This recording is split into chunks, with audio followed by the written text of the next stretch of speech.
Sequenciando nossos estudos, estamos em 1 Timóteo, agora no capítulo 3. Hoje nós vamos estudar do versículo 8 até o versículo 13.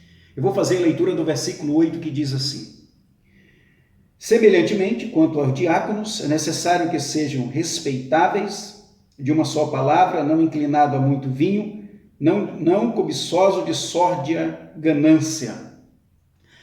Amados, no capítulo 3, Paulo está tratando das qualificações do pastor e dos diáconos, os dois ofícios da igreja. E aqui é importante nós lembrarmos que a razão por que Paulo está frisando as qualificações da liderança era em virtude de que a igreja em Éfeso não tinha um referencial de liderança. Os líderes que estavam ali eram líderes iconoclastas, oriundo então dos falsos mestres. Por isso estava criando uma balbúrdia dentro da igreja. Líderes que se passavam por mestre, diz o apóstolo Paulo, que eles pregavam um outro evangelho. Esse outro evangelho era em virtude de que eles ocupavam a mente deles e a mente do seu público com fábula e genealogias. Agora, o apóstolo Paulo orienta o jovem pastor Timóteo a preparar uma liderança de referência, e para ser referência, os critérios para se formar essa liderança são critérios bíblicos, para que a palavra seja a base dessa liderança, e assim essa liderança vai poder trabalhar a vida cristã da igreja local nesse justapor ao frontíspice de Jesus Cristo.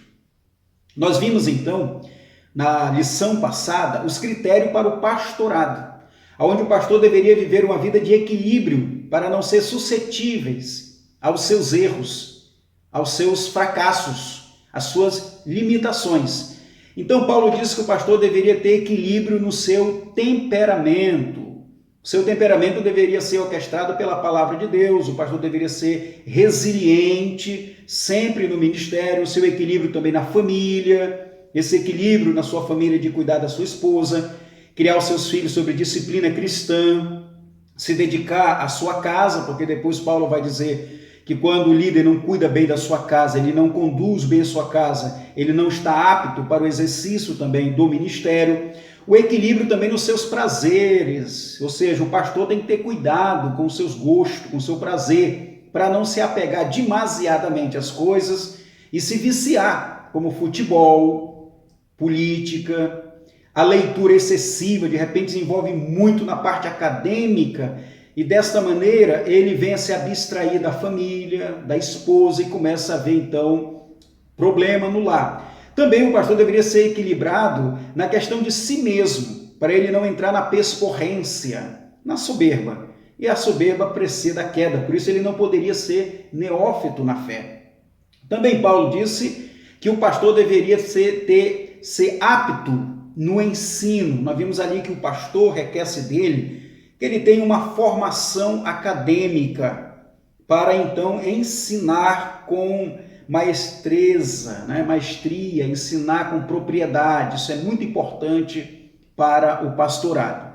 Paulo está fazendo isto para mostrar para Timóteo que uma liderança que passa por esses pressupostos será uma liderança que, com certeza, glorificará o nome do nosso Senhor Jesus Cristo.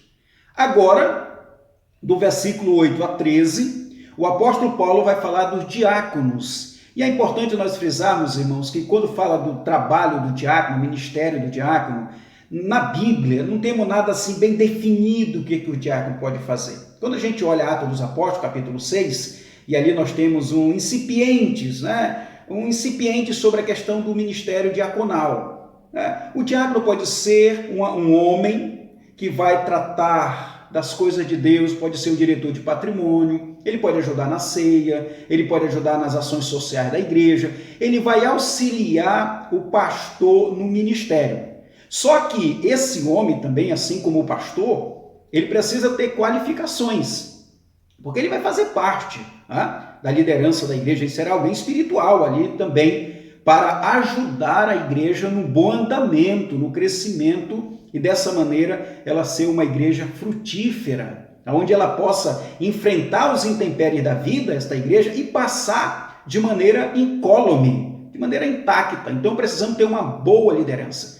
Se você quer ter uma igreja saudável, tem uma boa liderança. Onde tiver uma boa administração, nós temos então uma instituição, nós temos então uma empresa, nós temos então um lugar que progride, que prospera. Então investir na liderança, ela é muito importante. Vamos então aqui os requisitos. Paulo começa dizendo no versículo 8: semelhantemente quanto ao diácono, essa expressão semelhantemente, ele está se referindo aqui que a exigência para o pastor, que é uma exigência bíblica, requerimentos bíblicos, da mesma forma também os diáconos. É importante que o corpo diaconal seja criado, embasado nos princípios bíblicos, para então ser pessoas ali que vão auxiliar de maneira salutar o ministério. Quanto aos diáconos, a palavra diácono para aquele que serve, né? Diáconos, ele vai dizer no 8, é necessário, e veja bem a expressão, porque a expressão necessário, nós temos no versículo 2 do capítulo 3, é necessário, se referindo ao pastorado. Nós temos também no versículo 7, é necessário, veja aí, pelo contrário, é necessário. Então essa expressão também, nós vamos ver no versículo 8, necessário, e nós vamos ver também no versículo 11, é necessário. Ou seja, essa sintaxe, ela permeia todas as qualificações para deixar bem claro, uma liderança eficiente, uma liderança que progride, uma liderança que louva a Deus. É necessário que ela seja podada, ela seja construída, fundamentada nas Escrituras. É isso que Paulo está dizendo. Os falsos mestres fundamentavam a sua liderança em filosofias, em genealogias, em fábulas. Por isso que nós estudamos a questão das mulheres, que estavam trazendo complicações. Eles estavam institucionalizando a igreja, empoderando as mulheres e dessa maneira manipulando ali de um poder indevido que eles utilizavam. Paulo diz, não é por aí com a liderança caminha. Mas é necessário, veja aí no versículo 8, que seja respeitáveis. Esse diácono respeitáveis aqui, meus irmãos, é um homem que tenha uma fé firmada em Cristo, respeitável no sentido tanto de dentro da comunidade cristã, como fora, dentro da congregação como fora da congregação. Esse homem que não ceda facilmente às opiniões, condescendente, né? Que não ceda facilmente às opiniões. Então, diz que eles sejam respeitáveis, de uma só palavra, só uma palavra, que ele não use de nugacidade, né? O diácono ele não pode ser nugaz, ou seja, ele não pode usar de palavras inúteis, palavras fúteis, palavras sem utilidade. O diácono ele é um homem espiritual, ele tem que ter capacidade espiritual, firmeza espiritual. E é isso que Paulo está dizendo aqui, de uma só palavra, não inclinado a muito vinho. Amados, inclinado a muito vinho, e aí ele vai dizer, por exemplo, para o pastor, né? Ele vai dizer que o pastor também não seja dado ao vinho. Então, não dado ao vinho nem ao muito vinho, a orientação é que o diácono, assim como o pastor, eles tenham equilíbrio dos seus prazeres, equilíbrio do seu temperamento. O mesmo requisito para o pastor é para o diácono, sejam pessoas equilibradas, para que ninguém fique apontando, eles não sejam aquelas pessoas que dêem mau exemplo, mas sejam irrepreensíveis, sejam pessoas de qualidade, de boa reputação. Por isso Paulo diz que não seja inclinado a muito vinho, não cobiçoso de sórdia ganância. Essa expressão de sórdia ganância é que os diáconos, eles não tenham ganhos indevidos, desonesto. Meus irmãos, para ser um diácono, você não pode viver recebendo aí propina. Nós estamos vivendo numa época de escândalos, de propinas. Em todas as áreas a gente vê aí a questão da violência, na questão da administração, porque essa questão faz escola, né? A gente está vendo aí de uma maneira muito triste quantas violências administrativas. A gente vê propina para tudo que é lado, escândalo financeiro em tudo que é lado. Então, o diácono, ele não pode ser uma pessoa que tenha sorte da ganância, ou seja, tenha lucros indevidos. Ele não pode, ele tem que ser honesto no seu trabalho. Ele tem que ser honesto no que ele faz. Então, Paulo está dizendo isso porque os falsos mestres, lembrando sempre da base do plano histórico aqui, do contexto histórico, os falsos mestres eram pessoas déspotas, eram pessoas que não prezavam pela sua reputação. Paulo diz que a liderança tem que prezar pela sua reputação. Por isso eles têm que ter cuidado com essa questão do escândalo. Tá? Continuando aqui, veja o versículo 9. Conservando o ministério da fé com consciência limpa. Consciência limpa é uma vida cativa às Escrituras. Ou seja, os diáconos, assim como os pastores, eles deveriam ser orquestrados pela palavra de Deus, conduzido pela palavra do Senhor, para não viver uma vida de pernóstico, né? Essa pernóstico, ou seja, respondão, queixoso. Não, o diácono, assim como o pastor, ele tem que ter resiliência, ele tem que ser calmo, temperante, equilíbrio, porque ele faz parte de uma liderança, e a liderança é o exemplo daquele lugar. Então se requer do pastor e do diácono que eles sejam de fato pessoas de Deus, não tenham lucros indevidos, e como diz aqui no versículo 9, conserve o ministério da fé, o ministério aqui, o mistério, né? O mistério da fé aqui é o evangelho, é o ministério, né? Que seja desenvolvido com honestidade, com clareza, com límpida graça, de maneira que seja eficiente e promova a edificação, que promova no meio da igreja o crescimento espiritual. Continuando no versículo 10, olha o que Paulo diz. Também sejam primeiramente experimentados e se mostrarem irrepreensível, exerçam o diaconato. A palavra novamente aqui, amados, experimentados é maduros.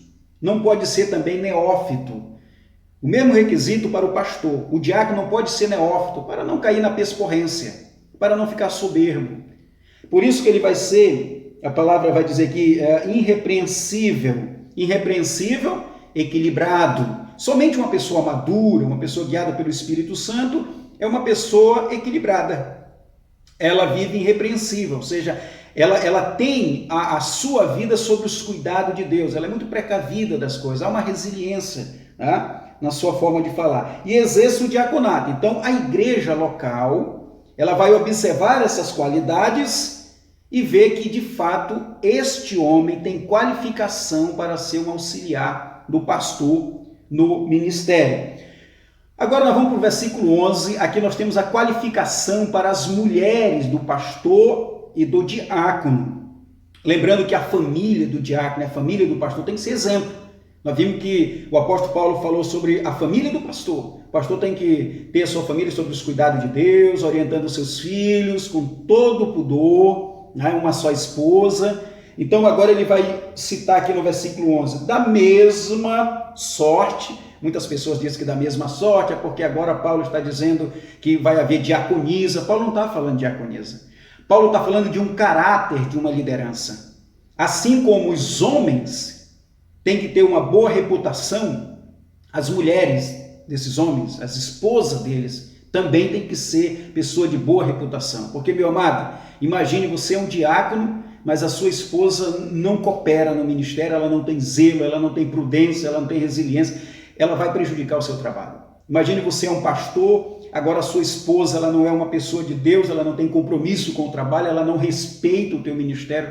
Quantos ministérios já não ruíram por causa disso? Então o apóstolo Paulo, não é que ele esqueceu. Por que o apóstolo Paulo não falou das mulheres lá nos primeiros versículos 3? Porque agora, quando ele termina a perícope dos pastores, e vem falar do diácono, agora ele pegou as mulheres, como sendo elas ali as auxiliadoras, como de fato a mulher é, né? Ezequer kinegdor, é a palavra ali em Gênesis, para essa mulher auxiliadora, né? Essa mulher que veio para somar com o homem. Então o texto diz, da mesma sorte quanto as mulheres, olha a palavra, é necessário, de novo a palavra necessário, né? Que sejam elas elas respeitáveis, não maldizente, temperante e fiéis em tudo. Olha as qualificações aqui para a mulher do pastor, para a esposa do pastor, esposa do diácono. Elas têm que ser respeitáveis, a mesma coisa, testemunho de dentro da igreja, testemunho fora da igreja, não maldizentes. A Strong usa essa palavra para dizer que ela não pode ser, por exemplo, uma tradutora de Satanás. Ou seja, a mulher do pastor ou do diácono, ela não pode ser um calo no ministério, ela não pode ser um inferno na vida do pastor, na vida do diácono. Então a expressão é essa mesmo, tá? Maldizente, né? Aquela pessoa que, como diz Strong, a tradutora de Satanás. Temperantes, temperante aqui, lembra da mulher que aprenda em silêncio, com toda a submissão, que ela se mantenha debaixo dos cuidados de Deus e dessa forma mostra uma resiliência. E é isso que Paulo está falando aqui, que ela tem que ser temperante, fiéis em tudo. É uma mulher que sabe o seu papel dentro do ministério, ela sabe do seu papel no auxiliar do seu esposo. Então, a esposa do diácono e a esposa do pastor são mulheres com qualificações. Se você está pretendendo ser um diácono, se você pretende ser um pastor, cuidado com quem você vai casar. Isso vai interferir negativamente ou positivamente no seu ministério. Continuando, veja o versículo 12 agora, Paulo volta a falar do diácono. Ele vai dizer, o diácono seja marido de uma só mulher, da mesma coisa que ele falou para o pastor, se dedique a só uma mulher, ele não pode ter mais de uma mulher, governe bem os seus filhos, a mesma coisa que ele falou para o pastor, tenha sua família sob os cuidados do Senhor, a sua própria casa, criando seus filhos sob os cuidados do Senhor, é o requisito para o diaconato. E o versículo 13, que é o último versículo, ele diz, pois os que desempenham bem o diaconato, a palavra bem aqui, com excelência, com maestria, que governam, que fazem, que praticam o exercício do diaconato exatamente como diz a palavra do Senhor, eles alcançam para si mesmos justa preeminência, uma reputação, um reconhecimento dentro da igreja, fora da igreja, ou seja, eles galgam aqui um título de homem de Deus de fato, né? Preeminência e muito intrepidez na fé em Cristo Jesus. Essa muita intrepidez aqui é que ele é visto como de fato um homem espiritual, aquele homem que é digno de honra, aquele homem que é digno de respeito. Meus amados, aqui nós temos uma liderança que pode combater a heresia, uma liderança eficiente, uma liderança preparada, porque ela passou pelo crivo da palavra. Então nós temos o pastor e os diáconos escolhidos pela congregação, passado pelo crivo da palavra. De fato, esta igreja está bem assessorada. Meus amados, que Deus assim nos abençoe. Até a próxima reflexão, querendo o nosso Deus. Amém por tudo.